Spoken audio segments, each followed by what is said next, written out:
The Raven.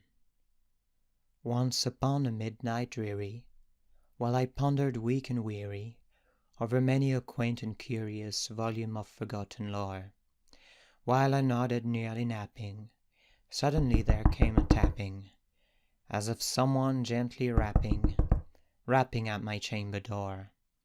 "'Tis some visitor," I muttered, "tapping at my chamber door. Only this and nothing more."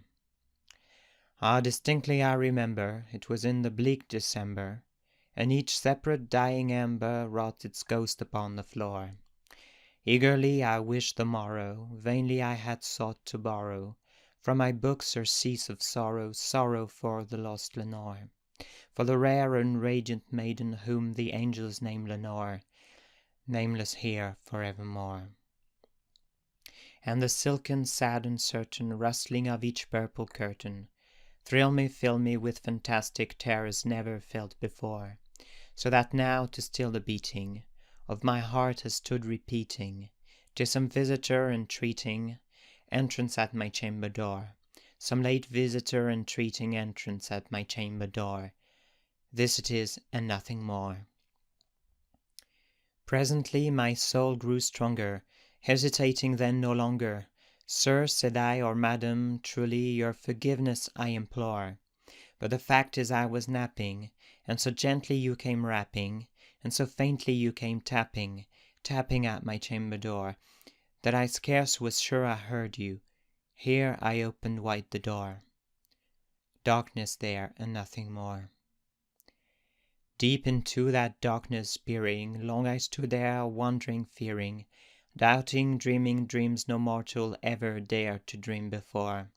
But the silence was unbroken, and the stillness gave no token, and the only word there spoken was the whispered word, "Lenore." This I whispered, and an echo murmured back the word, "Lenore." Merely this and nothing more. Back into the chamber turning, all my soul within me burning, soon again I heard a tapping somewhat louder than before. "Surely," said I, "surely that is something at my window lattice. Let me see then what thereat is, and this mystery explore. Let my heart be still a moment, and this mystery explore. 'Tis the wind and nothing more." Open here I flung the shutter, when with many a flirt and flutter in there stepped the stately raven of the saintly days of yore. Not the least obeisance made he, not a minute stopped or steady, but with mien of lord or lady perched above my chamber door, perched upon a bust of Pallas just above my chamber door, perched and sat and nothing more. Then this ebony bird beguiling my sad fancy into smiling, by the grave and stern decorum of the countenance it wore.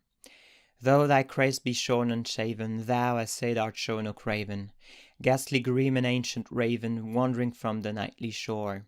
Tell me what thy lordly name is on the night's Plutonian shore." Quoth the raven, "Nevermore." Much I marvelled this ungainly fowl to hear discourse so plainly, though its answer little meaning, little relevancy bore. For we cannot help agreeing that no living human being ever yet was blessed with seeing bird above his chamber door, bird or beast upon the sculptured bust above his chamber door, with such name as Nevermore. But the raven, sitting lonely on the placid bust, spoke only that one word, as if his soul in that one word he did outpour. Nothing farther than he uttered, not a feather than he fluttered, till I scarcely more than muttered, "Other friends have flown before, on the morrow he will leave me, as my hopes have flown before." Then the bird said, "Nevermore." Started at the stillness broken by replies so aptly spoken, "Doubtless," said I, "what it utters is its only stock and store, caught from some unhappy master, whom unmerciful disaster followed fast and followed faster, till his songs one burden bore, till the dirges of his hope that melancholy burden bore of never, nevermore." But the raven, still beguiling all my fancy into smiling, straight I wheeled a cushioned seat in front of bird and bust and door. Then upon the velvet sinking, I betook myself to linking Fancy unto fancy thinking what this ominous bird of yore, what this grim and gainly, ghastly, gaunt and ominous bird of yore meant in croaking nevermore. This I sat engaged in guessing, but no syllable expressing, to the fowl whose fiery eyes now burned into my bosom's core. This and more I sat divining, with my head at ease reclining, on a cushion's velvet lining that the lamplight gloated o'er, but whose velvet violet lining, with the lamplight gloating o'er, she shall press on nevermore. Then methought the air grew denser, perfume from an unseen censer, swung by seraphim whose footfalls tinkled on the tufted floor. Wretch, I cry, thy God has lent thee, by this angel he has sent thee, respite, respite, and nepenthe from thy memories of Lenore. Quaff, oh quaff this kind nepenthe, and forget this lost Lenore. Quoth the raven, nevermore. Prophet, said I, thing of evil, prophet still if bird or devil, whether tempest sent or whether tempest tossed thee here ashore. Desolate yet all undaunted, on this desert land enchanted, on this home by horror haunted, tell me truly, I implore. Is there, balm in Gilead? Tell me, I implore. Quoth the raven, nevermore. Prophet, said I, thing of evil, prophet still if bird or devil, by that heaven that bends above us, by that God we both adore, tell this soul with sorrow laden, if, within the distant Aidenn, it shall clasp a sainted maiden whom the angels name Lenore, clasp a rare and radiant maiden whom the angels name Lenore. Quoth the raven, nevermore.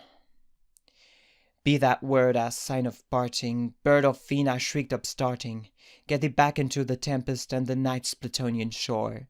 Leave no black plume as a token of that lie thy soul has spoken. Leave my loneliness unbroken, quit the bust above my door. Take thy beak from out my heart, and take thy form from off my door. Quoth the raven, nevermore. And the raven, never flitting, still is sitting, on the pallid bust of Pallas, just above my chamber door. And his eyes have all the seeming of a demon's that is dreaming, and the lamplight o'er him streaming throws his shadows on the floor.